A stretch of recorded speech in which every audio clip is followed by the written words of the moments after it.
Sa ngalan ng Ama, ng Anak at ng Espiritu Santo. Amen. Sumainyo ang Panginoon. At sumaiyo rin. Mga kapatid, pinagdiriwang natin sa araw na ito ang huling hapunan ng ating Panginoong Hesukristo. Dito, tinatag, inumpisahan ng ating Panginoong Hesukristo ang sakramento ng banal na misa. Ang banal na misa ay pagkain ng ating mga kaluluwa. Sa banal na misa, tayo binibigyan ng lakas ng Diyos, labanan ang kasamaan. Sa banal na misa, tinuturo ng Diyos sa atin ang kanyang magiging sakripisyo at pagliligtas para sa ating mga kaluluwa. Mga kapatid, aminin natin mga pagkakataon na kung saan tayo'y nakatanggap ng banal na katawan at dugo ni Kristo, pero hindi pa rin nagbago ang ating isip, ang ating puso. Tayo'y nanatili pa rin sa ating pagkakasala. Tayo'y nanatili pa rin makasarili.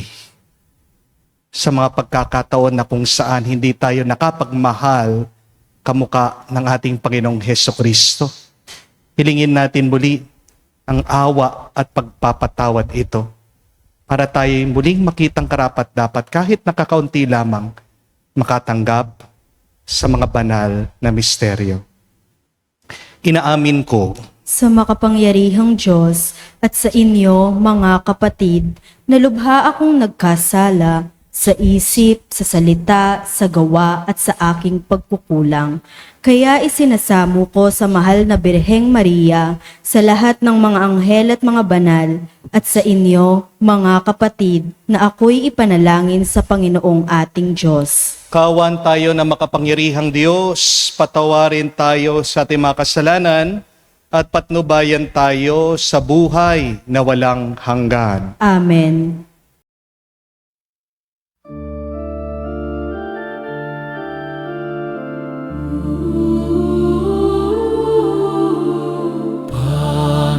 Panginoon, maawa.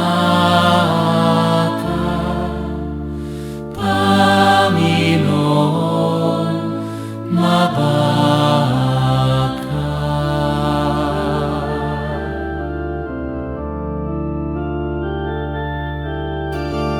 Kristo, maawa ka. Kristo, maawa ka sa amin. Panginoon, maawa ka. Panginoon, maawa ka.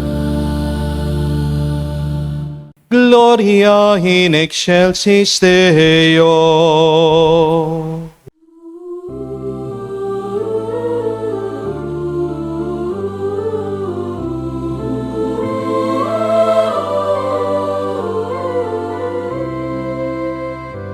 Luwalhati sa Diyos sa kaitaasan, kaloob sa lupa ay kapayapaan. Pinupuri ka at ipinagdarangal, sinasamba ka dahil sa dakila mong kaluwalhatian. Panginoon naming Diyos, Hari ng langit, Amang makapangyarihan, Panginoong Hesukristo, buktong na anak ng Diyos, Kordero ng Ama. Ikaw na nag-aalis ng mga kasalanan ng sanlibutan. Tanggapin mo ang aming kahilingan, ikaw na nanuluklok sa kanan ng Ama. Maawa ka sa amin, ikaw lang amang manal, Panginoong Hesukristo, kasama ng Espiritu sa luwalhati ng Ama. Amen, amen, amen, amen. Manalangin tayo. Ama naming makapangyarihan, sa mga kasalo ngayon sa banal na hapunan na pinamana ng iyong anak na mamamatay bilang haing bago at pangmagpakailanman para sa giliw niyang sambayanan, pagkaloob mong lubusang mapakinabangan ang iyong dakilang pag-ibig at buhay. Sa pamagitan niya kasama ng Espiritu Santo, magpa sa walang hanggan. Amen.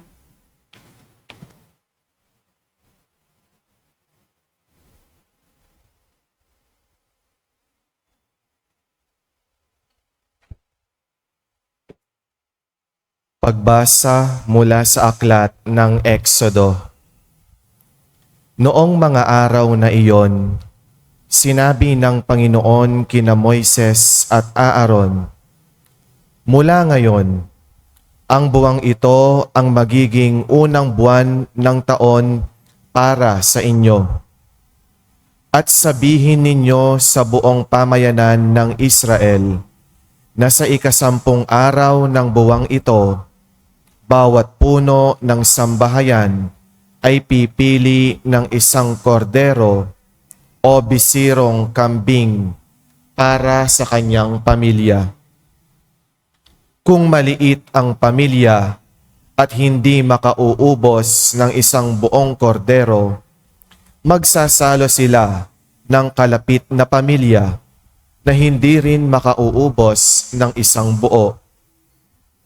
Ang dami ng magsasalo-salo sa isang kordero ay ibabatay sa dami ng makakain ng bawat isa. Kailangang ang kordero ay lalaki, 1 taong gulang, walang pinsala o kapintasan. Kung walang tupa ay kahit kambing, aalagaan itong mabuti hanggang sa ika-14 na buwan at sa kaginabihan, sabay-sabay napapatayin ng buong bayan ang kani-kanilang kordero.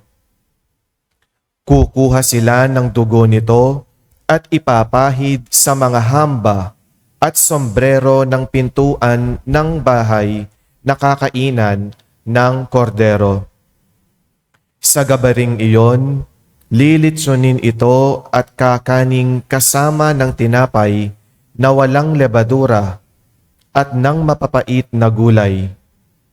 Ganito naman ang magiging ayos ninyo sa pagkain nito: nakabigkis, nakasandalyas, at may tangang tungkod. Dali-dali ang inyong pagkain nito. Ito ang Paskwa ng Panginoon. Sa gabing yaon, lilibutin ko ang buong Ehipto at papatayin ang lahat ng panganay na lalaki, maging tao man o hayop. At parurusahan ko ang lahat ng Diyos-Diyosan sa Ehipto. Ako ang Panginoon. Lalampasan ko ang lahat ng bahay na makita kong may pahid na dugo at walang pinsalang mangyayari sa inyo sa pagpaparusa ko sa buong Ehipto. Ang dugo ang siyang magiging palatandaan na Israelita ang nakatira sa bahay na iyon. Ang araw na ito'y ipagdiriwang ninyo magpakailanman bilang pista ng Panginoon. Ang salita ng Diyos. Salamat sa Diyos. Sa kalis ng pagbabasbas, si Kristo ang tinatanggap. Sa kalis ng pagbabasbas, si Kristo ang tinatanggap. Sa Diyos ko't Panginoon, anong aking ihahandog? Sa lahat ng kabutihan na sa akin ay kaloob. Ang handog ko sa dambana ay inumin na masarap bilang aking pagkilala sa ginawang pagliligtas. Sa kalis ng pagbabasbas, si Kristo ang tinatanggap. Masakit sa kalooban ng poon kung may pumanaw. Kahit ito ay iisa, labis siyang magdaramdam. Katulad ng aking ina, maglilingkod akong lubos, yamang ako'y iniligtas, kinalinga at tinubos. Sa kalis ng pagbabasbas, si Kristo ang tinatanggap. Ako ngayoy maghahandog ng haing pasasalamat. Ang handog kong panalangin sa iyo ko ilalagak. Sa templo sa Jerusalem ay doon ko ibibigay ang anumang pangako kung sa iyo ay binitawan. Sa kalis ng pagbabasbas, si Kristo ang tinatanggap.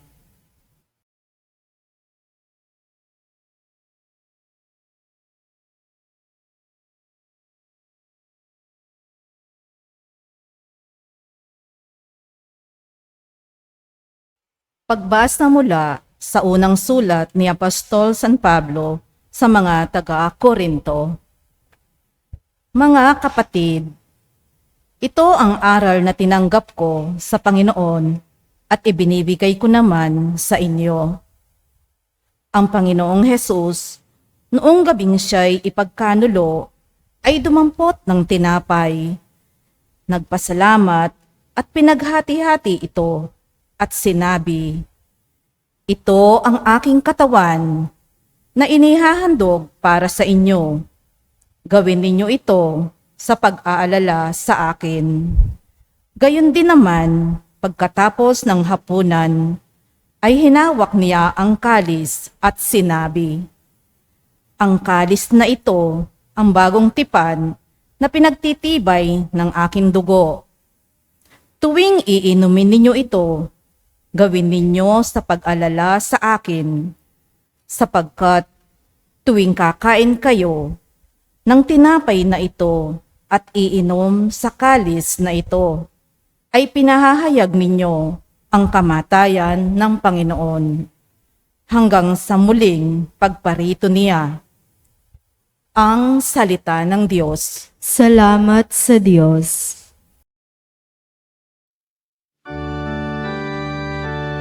Wika mo'y aming dirinig, wika mo'y aming susundin, wika mo'y aming tututin, wika mo'y aming dirinig, wika mo'y aming susundin, wika mo'y aming tutunin.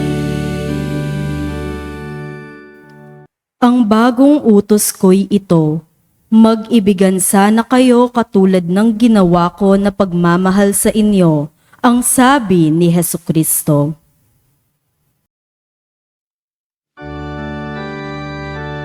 Wika mo'y aming dirinig, wika mo'y aming susundin, wika mo'y aming tututin, wika mo'y aming dirinig, wika mo'y aming susundin, wika mo'y aming tutunin.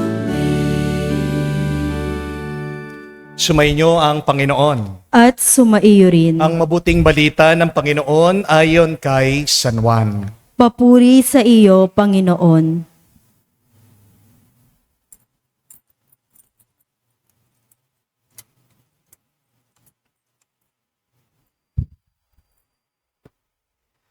Sa bisperas na ng Paskwa, alam ni Jesus na dumating na ang panahon ng kanyang paglisan sa sanlibutan ito upang bumalik sa Ama. Mahal niya ang kanyang mga tagasunod na nasa sanlibutan. At ngayon ipakikita niya kung hanggang saan ang kanyang pag-ibig sa kanila. Naghahapunan si Jesus at ang mga alagad. naisilid na ng dyablo sa isip ni Judas ang pagkakanulo kay Jesus. Alam ni Jesus na binigay na sa kanya ng Ama ang buong kapangyarihan. Alam din niyang siya'y mula sa Diyos at babalik sa Diyos.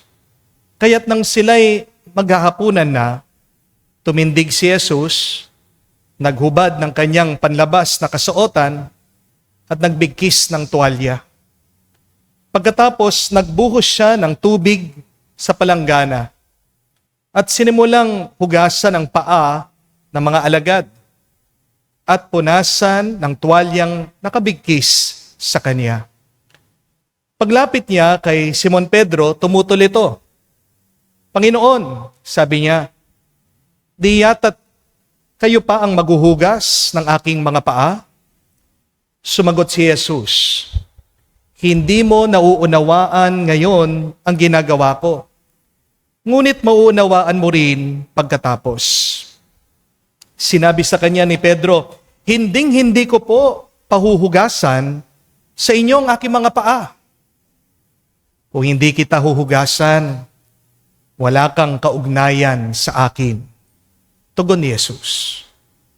Kaya't sinabi ni Pedro, Panginoon, hindi lamang po ang aking mga paa, kundi pati ang aking kamay at ulo. Ani Jesus, maliban sa kanya mga paa, hindi na kailangan hugasan pa ang naligo na, sapagkat malinis na ang kanyang buong katawan. At malinis na kayo, ngunit hindi lahat, sapagkat alam ni Jesus kung sino ang magkakanulo sa kanya. Kaya't sinabi niya, malinis na sila, ngunit hindi lahat.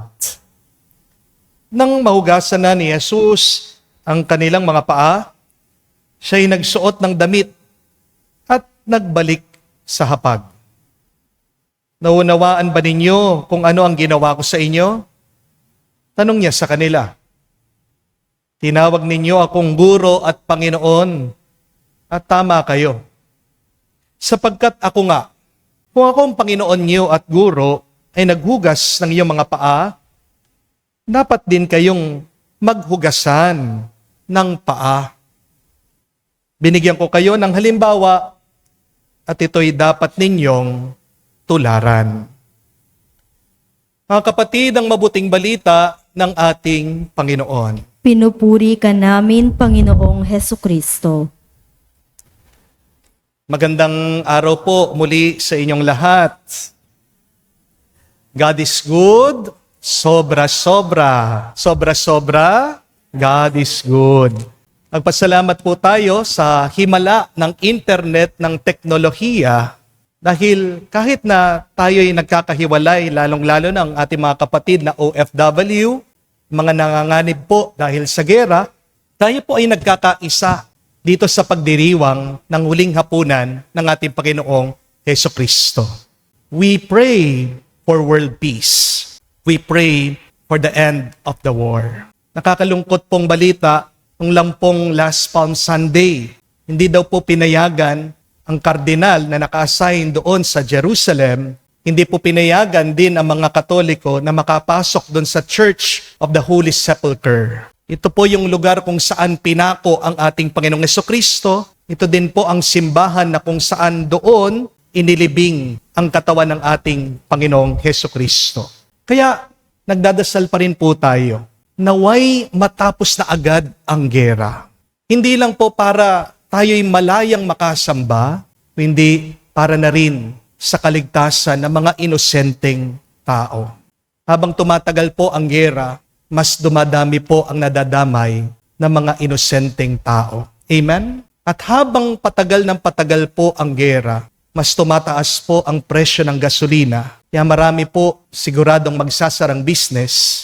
Dahil po dito, baka marami po sa atin ang mas mahihirapan at magugutom. Amen? Kaya pagsamasamahin po natin ang ating panalangin. Dahil kapag ang lahat ay nagdarasal, mas makapangyarihan ang ating panalangin sa Diyos.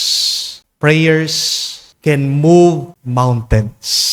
And we hope and pray that our prayer can help end the war. Amen? Nung po minsan, inanyayahan po ako sa isang bahay.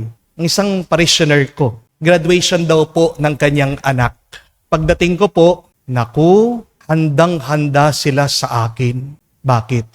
Nakahapag na po ang napakasarap na mga ulam at pagkain. Merong crispy pata, may malalaking sugpo, may dinuguan, at nandun din po yung paborito kong sisig.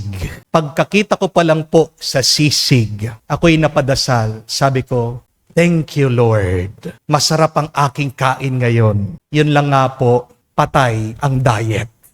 Habang ako po ay kumakain, biglang dumating po yung nag-graduate. Nakatoga pa yung bata. Suot-suot yung kanyang medalya. Dala-dala yung kanyang certificate. Tuwang-tuwa ito pong bata. Pero ang hinahanap po ng bata, hindi po yung pagkain. Hindi rin po yung kanyang magiging regalo. Ang hinahanap po ng bata, yung aso niya. Sabi niya, naririnig ko yung bata, Whitey! Whitey! Whitey! Dito ka na, Whitey! Gusto pong ipakita ng bata yung kanyang medalya doon sa kanyang aso. Ikot na po ng ikot yung bata, napagod po sa kakahanap. Hanggang nagtanong po sa kanyang nanay, sabi niya, Ma, nakita mo ba si Whitey? Yung nanay, nilapitan yung bata, niyakap siya. Sabay sabi, Anak, pasensya ka na ha. Kapos kasi tayo sa budget eh. Ito na si Whitey. At nagtataka po yung bata, sabi, nasaan po? Ayan o, sa lamesa, kinakain ni Father. Sabi ko, sinisig pala si Whitey. Punti ka na po kong mabulunan. Yung kinakain ko, aso pala? Kapatid, kayo po ba, kapag nakikikain kayo, tinatanong nyo ba kung ano to? Di ba kadalasan, hindi natin tinatanong yan? Kasi kapag may handaan, kung ano yung ihinain, tatanggapin mo lang. Amen? Kasi nakakahiya naman, inanyayahan ka lang. Pagkatapos, kala mo kung sino ka na magtatanong, ano to? Ano to? Parang kawalan ng galang po yun, no? Pero sandali, siguro hindi naman po masama kapag nagtatanong tayo paminsan-minsan. Amen? Hindi rin naman po kabastusan na alamin mo ang iyong kakainin. Bakit? Kasi hindi naman lahat ng pagkain ay nakakabuti sa ating katawan. Amen? Ako po minsan, nagkakaroon ako ng allergy kapag napapasobra po ako sa manok o kaya sa alimango. Baka yung iba sa inyo, kapag kumain ng mani, inaatake po yung kanilang arthritis at gout. Amen? Alam ko marami sa inyo, kapag nakakakain ng matataba, tumataas ang kanilang presyon. Ibig sabihin, hindi porket masarap ay mabuti na. Hindi porket libre ay tama na. At dito po, nagiging malalim ang mensahe ng Huwebes Santo. Kung tayo pa'y kumakain, nag-iingat tayo dahil may epekto sa ating katawan, mas lalo na dapat tayo mag-ingat sa pagkain para sa ating kaluluwa. Ang tanong, ano ba ang pinapakain mo sa puso mo? Ano ba ang tinatanggap mo sa buhay mo? Kasi kapatid, hindi naman lahat ng pumapasok sa iyo nakakabuti sa kaluluwa mo. Amen? May dahilan po ang mga Hudyo. Bakit tupa ang pinaka-main dish, pinakahanda nila sa pista ng Pasko? May malalim po silang dahilan dito. At naunawaan ko lang po ito nung minsan meron po akong napanood na pag-aaral na ginawa ng mga doktor at sayantipiko. May ginawa po kasi silang eksperimento.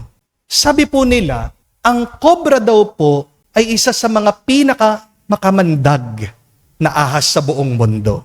Isang patak lang po ng venom, pwede po kayong maparalyze. At para mapatunayan po nila ito, naglabas po sila ng iba't ibang hayop. Pinatuklaw nila dun sa ahas. Nilabas po yung kambing, tinuklaw, patay. Naglabas po ng aso, tinuklaw, patay. Kahit po isang elepante, nilabas, tinuklaw, nahimatay, patay. Pero nung naglabas po sila ng isang maliit na tupa, tinuklaw po nung ahas. Pero nakakapagtaka, hindi po ito namatay. Nahilo, pero nabuhay. At pagkatapos pa nga po, tinapaktapakan pa nga nung tupa, yung pong kobra, yung ahas. Namatay yung ahas. Nagwagi yung tupa laban sa ahas. Nagtataka po ang mga scientifico, pinag-aralan nila. Paano nangyari ito? At alam niyo po ba kung ano po ang kanila natuklasan? Hindi po nila maipaliwanag. Pero merong sangkap dun sa dugo ng tupa na lumalaban dun sa kamandag ng ahas. There is something in the blood of the lamb that protects itself from the venom of the snake. Wow! Isipin niyo po yan. May anti-venom ang dugo ng tupa. Meron ng gamot sa loob ng dugo ng tupa. Mga kapatid, hindi man po natin lubusang maunawaan ito scientifically, pero napakalinaw po nito spiritually. Ang tupa po ay simbolo ng buhay na lumalaban sa kamatayan. Ang tupa po ay simbolo ng kabutihan na hindi kayang patayin ng kasamaan. At dito po natin mas mauunawaan, sino po ang ating Panginoong Jesucristo? Anong tawag natin sa Kanya? Siya ang kordero o tupa ng Diyos. Siyang tunay na handog ng Diyos Ama para sa atin. At ang dugo ni Kristo ang panlaban natin sa lason ng buhay na ito. Lason ng kasalanan, lason ng inggit, lason ng galit, lason ng kasamaan. Kapatid, kung ang lason po ng ahas pumapatay sa katawan ng tao, ang kasalanan ang pumapatay naman sa kaluluwa mo. Amen? Pero ang mabuting balita, may panlaban tayo. Ano po ang sabi ni Jesus sa Ebanghelyo? Ito ang aking dugo na binubuhos ko para sa inyo. Ang dugo ni Kristo, hindi ordinaryo. Ito po ay dugo na nagpapatawad, nagpapagaling, nagbibigay buhay, nagliligtas sa ating mga kaluluwa. Kaya kung ikaw ay nababalot sa takot, kung ikaw ay nalalason sa kasalanan, kung ikaw ay nanghihina na sa iyong buhay, malapit ka ng sumuko, lumapit ka kay Kristo sa banal na misa. Remember that the Mass is not for perfect people. The Holy Eucharist, the Mass, is for people who are lost, who are weak, who are hopeless, who are trying to find strength. Kaya nga pagkatapos natin magsimba, di ba, nabubuhayan tayo muli ng loob. Because if you're covered by the blood of the Lamb, you will never be defeated. You are protected. You are forgiven. And you are saved. Sabihan nyo nga po yung mga katabi nyo, ligtas ka na. Ligtas ka na. Dahil ligtas ka na, sana, huwag ka nang babalik sa kasalanan. Hindi ka niligtas ng Diyos para bumalik sa kasalanan. Amen? Hindi ko po alam kung nabalitaan niyo po ito. Nung pong mga March 7, meron pong isang napakalaking sunog nangyari sa Cubao. Kawawa po yung mga kabahayan doon. Naubos po lahat ng kanilang mga tahanan. Habang yung buong paligid po natupok po sa sunog. Meron pong isa na nanatiling nakatayo, nag-survive. Alam niyo po yung hindi naapektuhan sa sunog. Isang simbahan, isang kapilya, isang milagro. May malalim pong mensahe ang Diyos dito para sa atin. Kasi doon sa chapel na yon, ginagawa pong misa. Sinong nakakapagligtas? Hindi po ang pera, hindi pong kayamanan, hindi pong kapangyarihan. Tanging ang Diyos lang sa kanyang sakripisyo sa krus ang nakakapagligtas sa atin sa panganib. Ang Diyos lang ang magbibigay sa atin ng proteksyon laban sa kasamaan, laban sa kasalanan. Kung paano po ng unang panahon narinig natin sa unang pagbasa kanina, naligtas daw po ang mga panganay na anak ng mga Hebreyo sa anghel ng kamatayan. Dahil naglagay daw po sila ng dugo ng tupa sa kanilang mga pintuan. Hanggang ngayon, nililigtas tayo ng Diyos, ang ating Panginoong Jesucristo, ang ating kordero, sa pamagitan ng kanyang banal na katawan at dugo. The good news is, the blood of Jesus saves us. And the more that you receive the Eucharist, the more you will have the power to fight evil in your life. Hindi ko po alam kung kilala nyo si St. John Marie Vianney, yung pong patron saint namin mga pari. Isa lang po siyang simpleng pari. Na-assign po siya sa isang maliit na baryo doon po sa France. Ang pangalan po ng lugar kung saan po siya na-assign ay Ars. A-R-S. It was a small town but terrible. Punong-puno po ng kasalanan at bisyo yung mga tao dito. Hindi po matalinong tao o pari si St. John Marie Vianney. Muntikan pa nga po siyang hindi makapagpari dahil hirap na hirap po siya sa pag-aaral. Mahina po siya. Pero may isang bagay po na malinaw dito sa paring ito. Mahal na mahal niya si Jesus sa Eucharistia. Kaya ang naging debosyon po ni St. John Marie Vianney ay ang misa at Eucharistic adoration. Wala po siyang ibang ginawa araw-araw, kundi magmisa na magmisa, nagdadasal na nagdadasal, nagpapakumpisal, at pagkatapos siya po ay nasa harap ng Santissimo nananalangin. At nagkaroon po ng himala doon sa lugar na yon, sa Ars. Unti-unti, nagbago po yung mga tao. Yung mga lasenggo, tumigil po sa panginginom. Yung mga makasalanan, nangumpisal, nagpakumbaba, inamin yung kanilang mga kasalanan. Yung mga lumayo sa Diyos, nagbalik loob sa Kanya. At yung maliit na baryong pong yun, naging sentro ng kabanalan. Libo-libo pong tao hanggang ngayon, dumadayo po, pumupunta doon sa Ars. Hindi po dahil matalino yung pari, o hindi dahil sa presensya ni Kristo sa Eucharistia sa banal na misa. Kaya tandaan niyo po ito mga kapatid. Ang Eucharistia, kayang baguhin ang pagkatao mo. Amen? Ang banal na misa, kaya niyang baguhin ang buong komunidad. Mag-ingat po kayo, mga kapatid, ha? Kapag ayaw mo nang magsimba, ang hindi pagsisimba, isang tandayan na nakuha ka na ng masama. Ano yung sinasabi ng iba? Baka pag pumasok ako dyan, Father, masunog ako eh. Dapat lang, di po ba? Kasi pag hindi ka nasunog, anong ibig sabihin? Hindi ka nalilinis.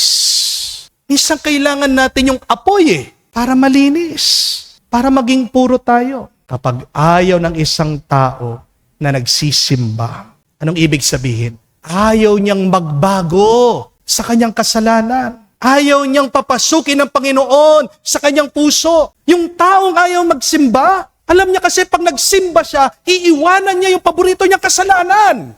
Di po ba? Yung taong ayaw nagsisimba, nakukonsensya. Kung ayaw nila magsimba, wag mo silang pipilitin. Pero pagdasal mo sila. Amen? Mga kapatid, ang akala kasi natin sa consecration, binabago ng Diyos ang hostya. Nagiging katawan ni Kristo, binabago ng Diyos sa consecration, yung alak, nagiging dugo ni Kristo. Totoo po yan, tama po yan. Pero may mas malalim pa nangyayari kapag nagko-consecrate po yung pari. Anong nangyayari? Binabago din ng Diyos yung mga taong nagsisimba. Sa bawat misa, hindi lang po yung tinapay at yung alak nagiging katawan at dugo ni Kristo. Sa bawat misa, hinuhubog ang bawat nagsisimba na maging kamukha ni Kristo. Pero ang nakakatawa po dyan, aminin natin, ang dami sa atin pagkatapos magsimba, ganun pa rin. Balik sa dati. Hindi po ba? Pag peace be with you, pangiti-ngiti pa. Nakikipagyakapan, ang bait-bait ng itsura. Pero pagkalabas ng simbahan, buhay na naman ang dragon. Hindi po ba? Sinisigawan mo na naman yung asawa mo. Sineser mo na naman yung mga anak mo. Nakita mo yung taong may utang sa'yo, hoy! Magbayad ka na! Hindi po ba? Sa misa, makikita mo, nandun sa unahan, nakaluhod, Nakapikit. Mukhang santo. Pero pag nandun na sa parking lot, ang init ng ulo. Busina ng busina. Sa loob, banal. Sa labas, brutal. Amen? Katapos-tapos palang mag-communion. Pero pagkalabas po ng simbahan, nakikipagmarites ng iba sa inyo. Amen? Sa communion, body of Christ. Nung sagot, Amen. Pero paglabas, yung mga bibig nila, uy, kumare, narinig mo ba? Nakipag-graduation? Ano yung suot? Fitting? Nakatsyong? Kala mo magpapadjet? Ha? Talaga? Feeling yan, ang ganda-ganda. Mukha naman butiki. Katatanggap pa lang po ng katawan ni Kristo. Pero yung mga bibig ng iba sa atin, hindi pa nagbago, hindi pa converted. Amen? Minin din natin. Marami sa inyo, ang haba-habang magdasal. Pero ang ikli ng pasensya. Sa simbahan, natatapos yung ilang dekada ng rosaryo, memorize po, Station of the Cross. Pati po yung nobena, memorize din. Pero pagdating sa restaurant, sinisigawan ng waiter. Walang pasensya. Mga kapatid, hindi po sapat na tumanggap tayo ng katawan ni Kristo. Ang kailangan din, maging katawan tayo ni Kristo para sa iba. Amen? Kaya nga po sa Eucharistia, sa Ebanghelyo po na sinulat ni San Juan, napansin nyo, wala pong masyadong binanggit sa pagkain sa lamesa. Sa halip, meron pong paghuhugas ng paa. Dahil pinapakita po dito ni San Juan sa atin, ang tunay na tanda na tumanggap ng banal na katawan at dugo ni Kristo ay isang tao na nagpapakumbaba, naglilingkod at nagbago ang kanyang puso. Amen? Mga kapatid, ang communion, hindi lang po receiving. Kapag ikaw ay nag-communion, you are becoming. Huwag ka lang tumanggap, magbago ka. Kaya sabihan niyo po, mga katabi niyo, magbago ka na for the better. Hindi lang po pagtanggap sa tunay na pagbabago nangyayari sa puso natin pag tinanggap natin ang banal na katawan at dugo ni Kristo. Kaya mga kapatid, ngayon pong Huwebes Santo, magpasalamat tayo sa Diyos. Tatanggapin natin ang katawan ni Kristo. Ang pagkain ng ating mga kaluluwa. Tatanggapin natin ang dugo ng ating Panginoon. Ang panlaban natin sa kasamaan. At higit sa lahat, hayaan natin baguhin ng Diyos ang buong buhay natin, isip, puso at kaluluwa. Harinawa, sa bawat pangtanggap natin ng banal na komunyon, hindi lang si Kristo ang pumasok sa atin, kung hindi tayo rin maging Kristo sana tayo para sa iba ngayon at magpakailanman. Tumayo po tayo.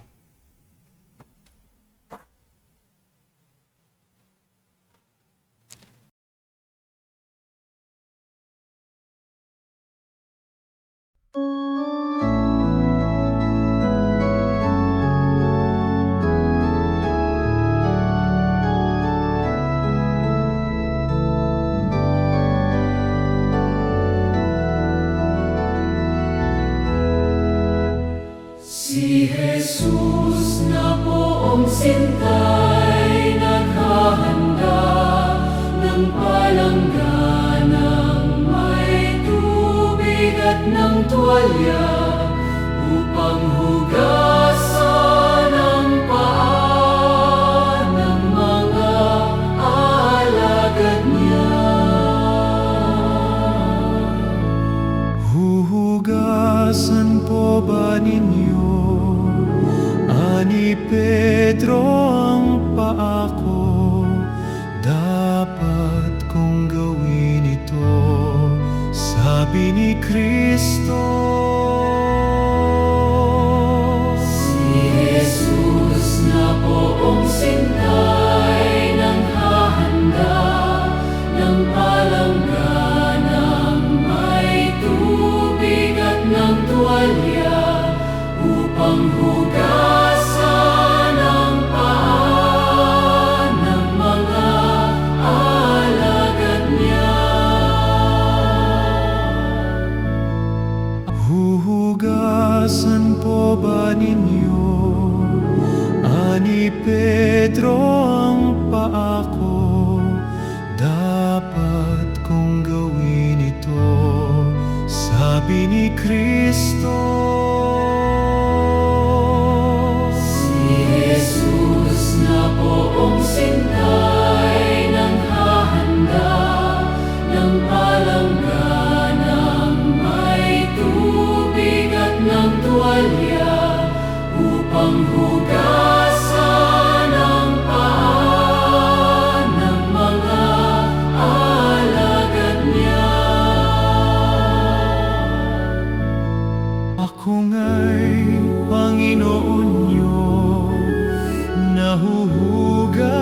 Sa huling hapunan, sa kanyang pag-ibig, pinagkaloob ni Jesus sa atin ang mga sakramento ng pagpapari at Eukaristiya, mga kaloob na nagpapalakas sa ating puso at kaluluwa.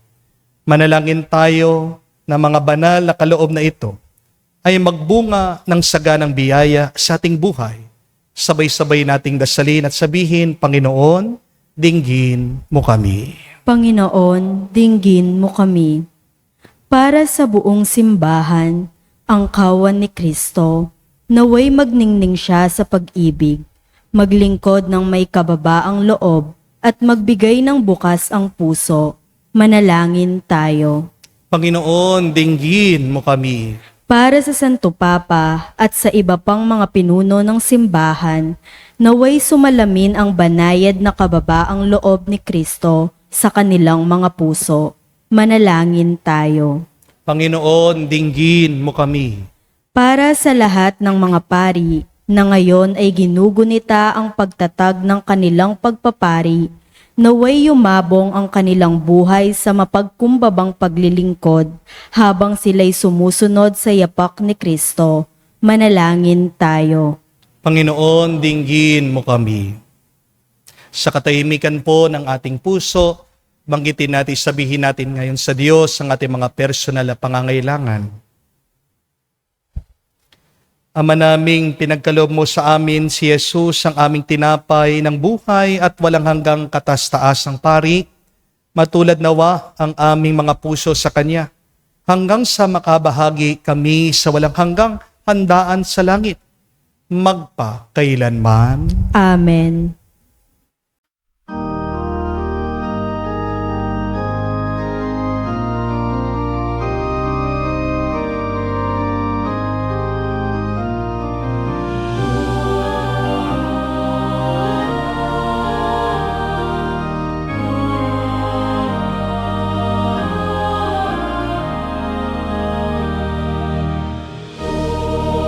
Diyos, tanggapin mo, alay namin sa'yo tinipon, sa dambana, biyaya at pagpapala. Bunga ng aming pagsisikap, hatid namin sa iyong altar. Paspasan mo't gawing nararapat sa pag-ibig mong matapat. O Diyos, tanggapin mo, alay namin sa'yo tinipon, sa dambana, biyaya at pagpapala. Aning bunga ng mga ubas at trigong hutil na hinampas ay magiging alak at tinapay, tanda ng iyong pagmamahal. O Diyos, tanggapin mo, alay namin sa'yo tinipon, sa dambana, biyaya at pagpapala.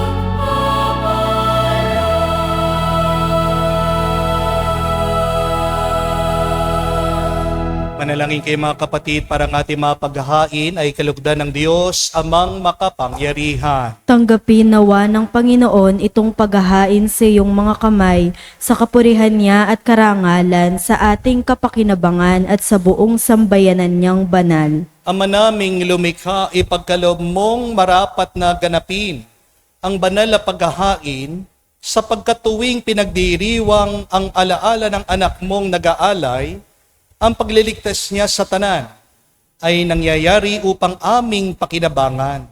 Sa pamagitan niya kasama ng Espiritu Santo, magpa sa walang hanggan. Amen. Sumainyo ang Panginoon. At sumaiyo rin. Itaas sa Diyos sa inyong mga puso at diwa. Itinaas na namin sa Panginoon. Pasalamatan natin ang Panginoong ating Diyos. Marapat na siya ay pasalamatan. Ama namin makapangyarihan, tunay nga marapat ikaw ang aming pasalamatan sa pamagitan ni Jesucristo na aming Panginoon.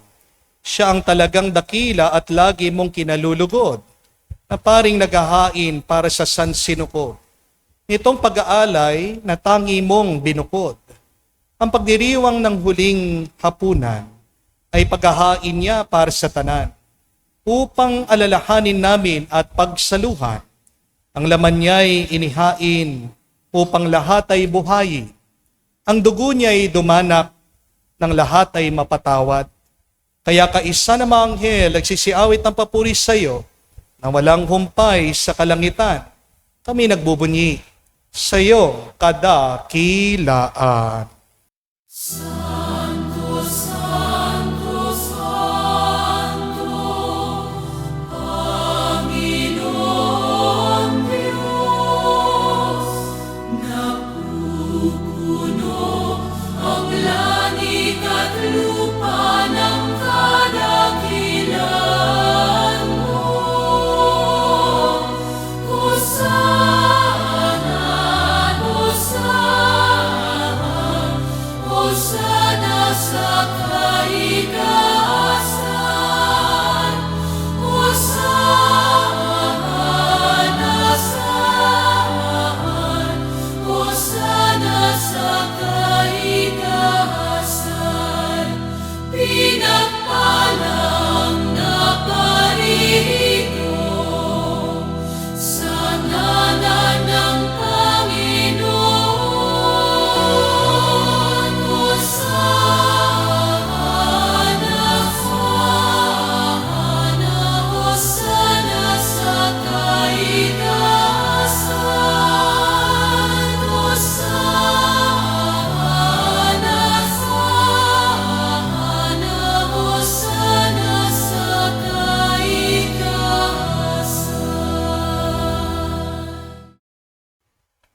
Ama naming banal, dapat kang purihin ng tanang kinapal, sapagkat sa pamagitan ng iyong anak, naming Panginoong Jesucristo at sa kapangyarihan ng banal na Espiritu, ang lahat ay binibigyan mo ng buhay at kabanalan. Walang sawa mong tinitipon ng iyong sambayanan, upang mula sa pagsikat hanggang sa paglubog ng araw, may handog ang malinis na alay para sambahin ang iyong ngalan. Ama, sinasamo namin, pakabanalin mo sa kapangyarihan ng Banal na Espiritu ang mga kaloob na ito na aming inilalaan sa iyo. Ito naway maging katawan at dugo ng iyong anak, aming Panginoong Jesucristo, na nagutos ipagdiwang ang misteryong ito. Noong gabi, pinagkanulo siya. Hinawakan niyang tinapay, pinasalamatan kanya, pinaghati-hati niya iyon. Inabot sa kanya malagad at sinabi, tanggapin ninyong lahat ito at kanin. Ito ang aking katawan na ihahandog para sa inyo.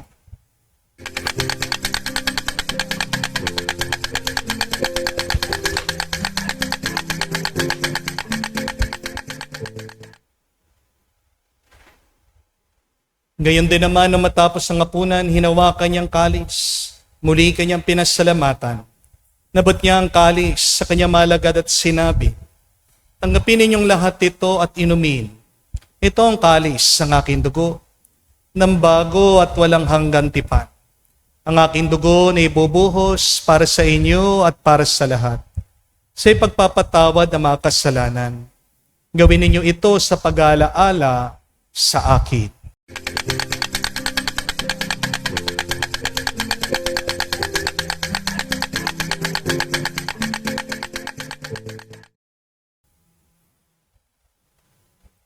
Ang misteryo ng pananampalataya.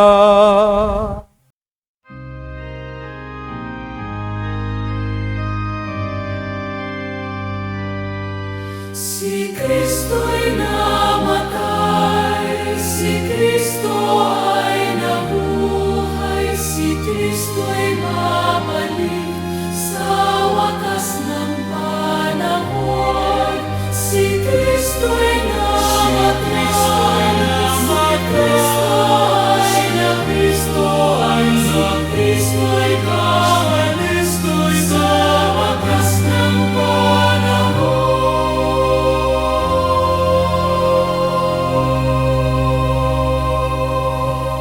Ama, ginugunita namin ang pagkamatay ng iyong anak na sa amin nagligtas, gayon din ang kanyang muling pagkabuhay at pagakyat sa kalangitan.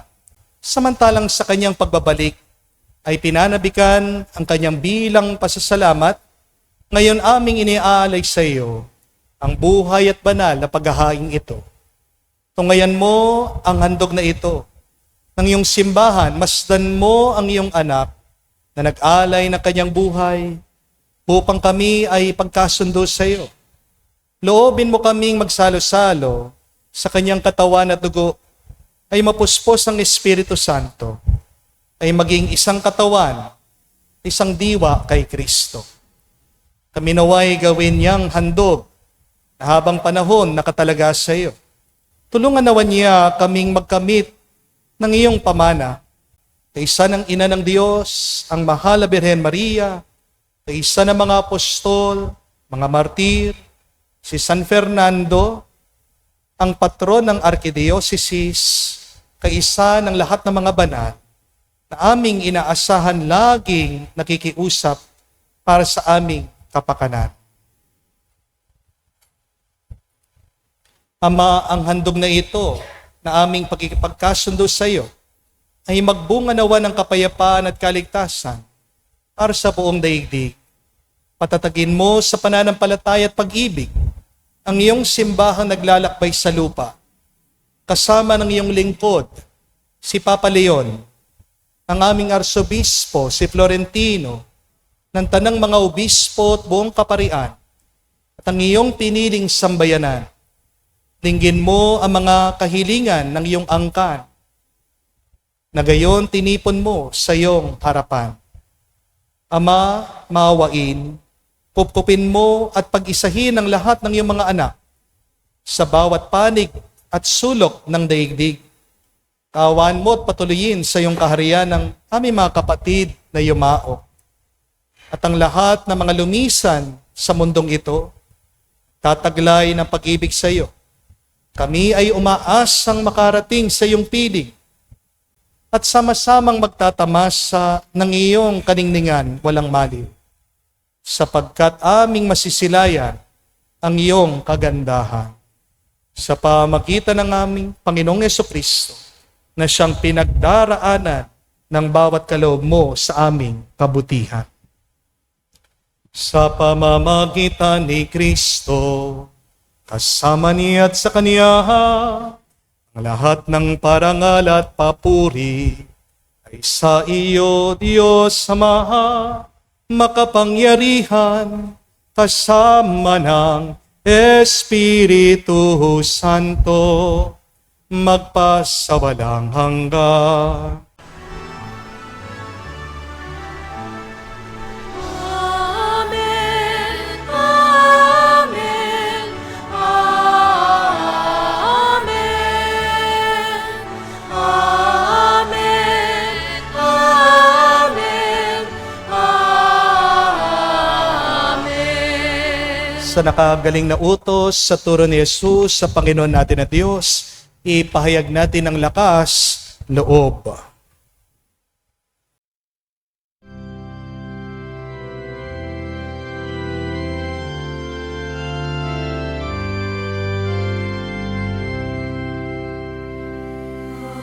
Ama namin, sumasalangit ka, sambahin ang ngalan mo,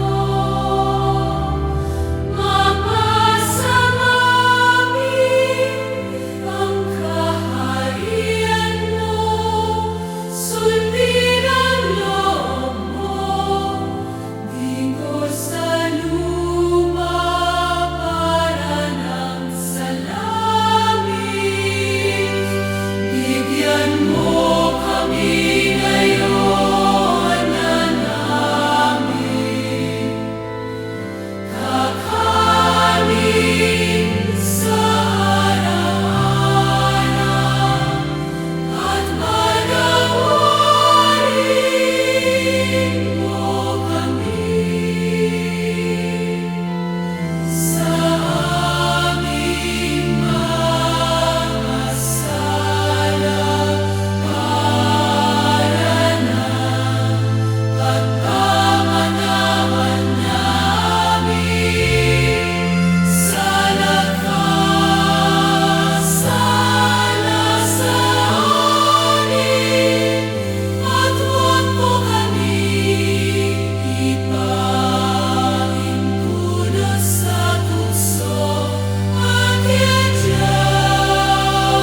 Piniling namin kami adya sa lahat na masama, pagkalooban ng kapayapaan araw-araw, iligtas sa kasalanan, at ilayo sa lahat ng kapahamakan. Samantalang aming pinanabikan ang dakilang araw ng pagpapahayag ng tagapagligtas sa aming si Heso Kristo. Sapagkat iyo ang kaharian at ang kapangyarihan at ang kapurihan magpakailanman. Amen. Panginoong Heso Kristo, sinabi mo sa mga apostol, kapayapaan ang iniwang ko sa inyo. Ang aking kapayapaan binibigay ko sa inyo. Tunghayan mo ang aming pananampalataya at tuwag ang aming pagkakasala. Pagkalooban mo kami ng kapayapaan at pagkakaisa ayon sa iyong kalooban, kasama ng Espiritu Santo, magpa sa walang hanggan. Amen. Kapayapaan ng Panginoon ay laging sumainyo. At sumaiyo rin. Magbigayan po tayo ng kapayapaan sa bawat isa. Isuwi niyo po, kapayapaan po sa inyong lahat.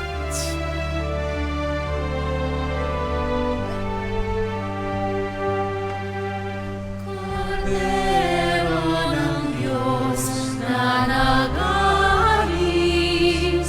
ng mga kasalanan ng sanlibutan, maawa ka sa amin. Maawa ka sa amin. Cordero ng Diyos na nag-aalis ng mga kasalanan ng sanlibutan, maawa ka sa amin. Maawa ka sa amin. Cordero ng Diyos na nag-aalis ng mga kasalanan ng sanlibutan, ipagkaloob mo sa amin ang kapayapaan. Mga kapatid, naririto ang ating Panginoong Jesucristo, ang Kordero ng Diyos. Siya nag-aalis sa mga kasalanan ng sanlibutan. Mapalad tayong lumalapit sa piging ng Kordero. Panginoon, hindi ako karapat-dapat na magpatuloy sa iyo, ngunit sa isang salita mo lamang ay gagaling na ako.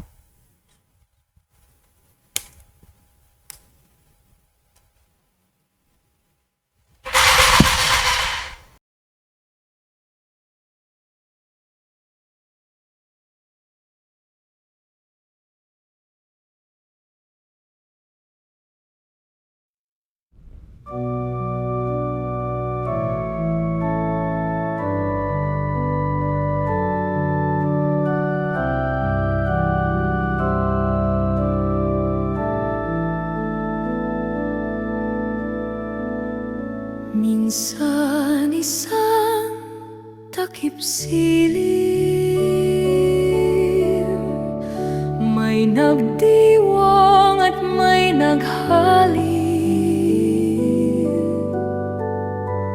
ng tinapay at alak, pagkain nagmula sa langit. Minsan isang takip silim, may lumuhong nananalangin. Ang tadhana'y huwag mangyari, ngunit kung nais siyang tututin, kasama-sama natin siya. Ang puso natin babaguhin, ang hain niya ay tanggapin. Kahit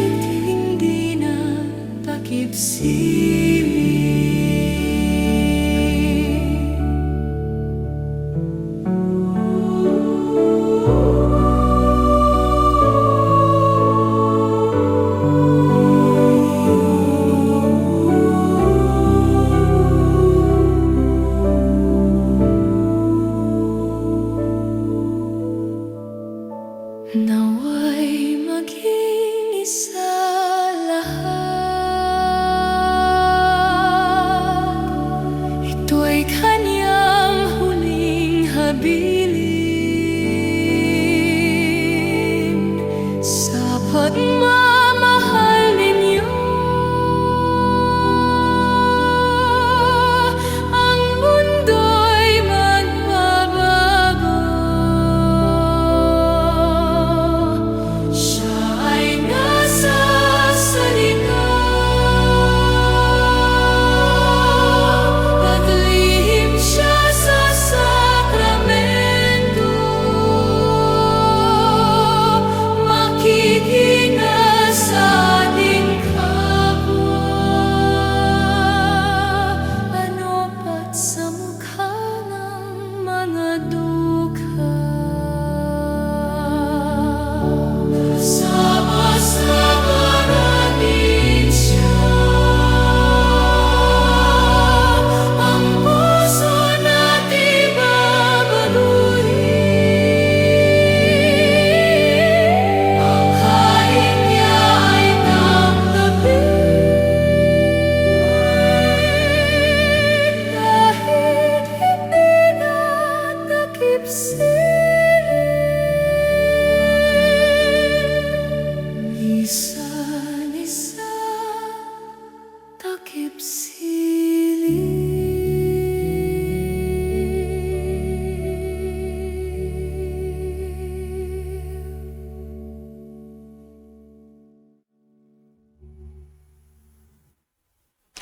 Manalangin tayo.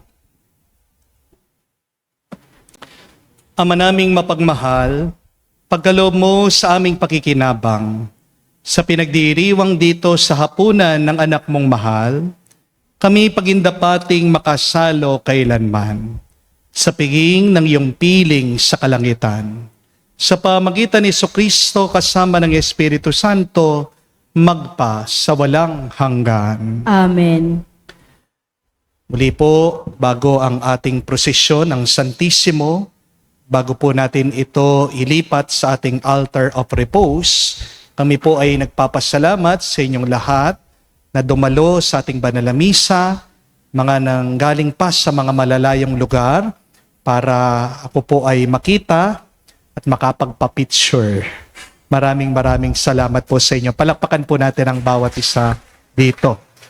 At palagi po nating pinapasalamatan at nire-recognize ang ating mga online mass goers na kahit po sila'y nakalayo, meron pa rin silang malalim at matibay na pagnanais na makisalo sa ating mga banal na misa. Kaya palakpakan po natin ating mga online mass goers. Maraming salamat po sa inyo. Konting paalaala lang po na sa darating na Sabado, April 4, it is Black Saturday, wala muna po tayong healing mass dito po sa parokya. Okay? Dahil po ang Easter Triduum na tinatawag po natin, it is one long liturgy. Nag-uumpisa po ngayon, no? Monday, Thursday, Good Friday, and matatapos po yan ng Easter Vigil. Pasensya na po kung kayo po ay pupunta dito sa Sabado, wala po kayong dadatnan na banal na misa. Okay? Ang ating misa sa Sabado ay yung Easter Vigil pa lang po ng gabi. Okay? Pero kung pupunta po kayo dito, of course, nandito po ako, I can still meet you, I can still pray for you, at tayo po ay nakapag-bless pa rin ng mga sobrang oil. Pasensya na po kung kayo po ay mauubusan, no? Tigi isa-isa lang po ang aming maibibigay sa inyo. At tayo po ay magre-resume sa ating healing mass on the second Saturday of April. Okay po? So pakisabi na lang po. At muli, sa mga nagtatanong, ang parokya po ay dito sa City of San Fernando sa Pampanga. Bayan po ng San Fernando.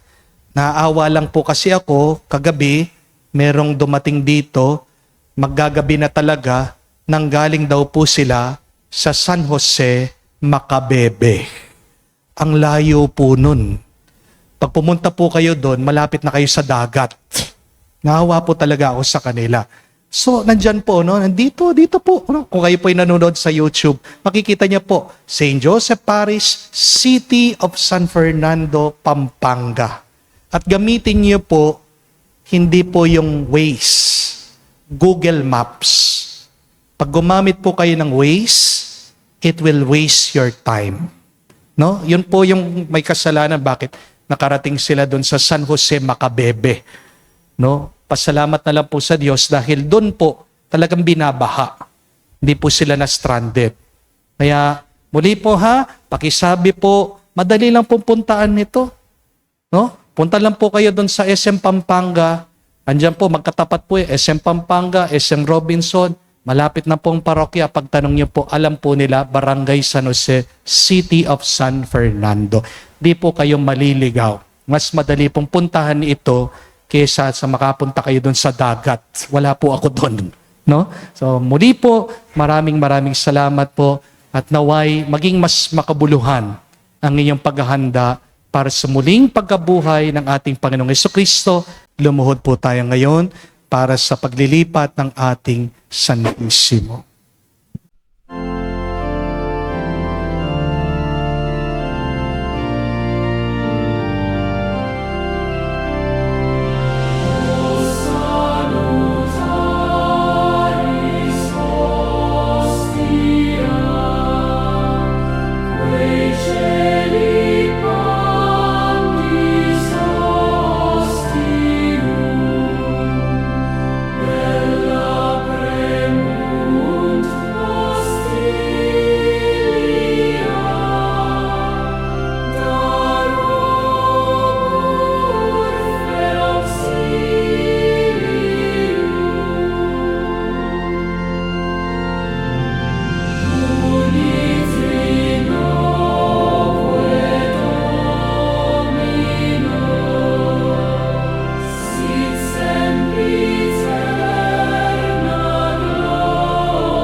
O kabanal-banalang sakramento o sakramentong banal at dakila, sa iyo ang lahat ng papuri at pasasalamat magpakailanman. Amen.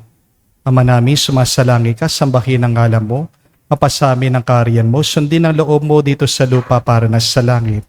Bigyan mo kami ngayon ng aming kakanin sa araw-araw para ng pagpapatawad namin sa mga nagkasala sa amin at huwag mo kaming paintulot sa tukso at iadya mo kami sa lahat ng masama.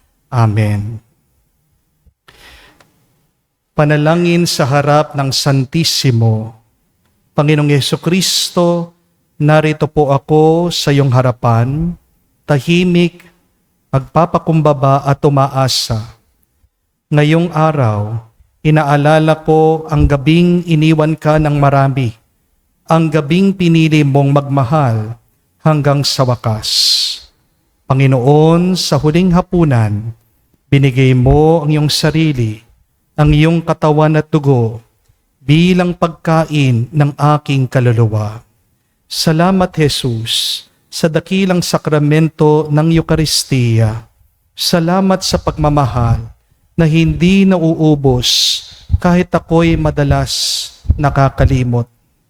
Panginoon, sa hardin ng Getsemani, ikaw ay nag-iisa, natatakot, nasasaktan at nanginginig, pero nanatiling tapat sa kalooban ng Ama. Turuan mo kong manatili, turuan mo kong magbantay kasama mo, turuan mo kong huwag matulog sa pananampalataya. Patawarin mo ako, Panginoon, sa mga sandaling iniwan kita. Sa mga panahon pinili ko ang sarili kaysa sa magmahal. Ngayong araw, gusto kong bumawi, gusto kong samahan ka. Kung ikaw ay naghirap, Panginoon, bigyan mo rin ako ng lakas na tanggapin ang aking krus. Kung ikaw ay nag-alay ng sarili, turuan mo kong magmahal ng buo, hindi kalahati, hindi pansamantala, kundi hanggang wakas. Panginoong Jesus, sa Santissimo, manatili ka sa puso ko at hayaan mo akong manatili sa iyo. At kapag ako'y nanghihina, paalaala mo sa akin ang iyong presensya na hindi ako nag-iisa, na may Diyos nagmamahal sa akin hanggang sa huling patak ng dugo. Mahal kita, Jesus. Salamat sa iyong pag-ibig. Amen. Tayo ngayon po ay tahimik na lalabas sa simbahan. Pagpapatuloy natin ang ating bisita iglesia. Pagpapatuloy natin ang tahimik na pagdarasal hanggang sa araw ng Biyernes Santo.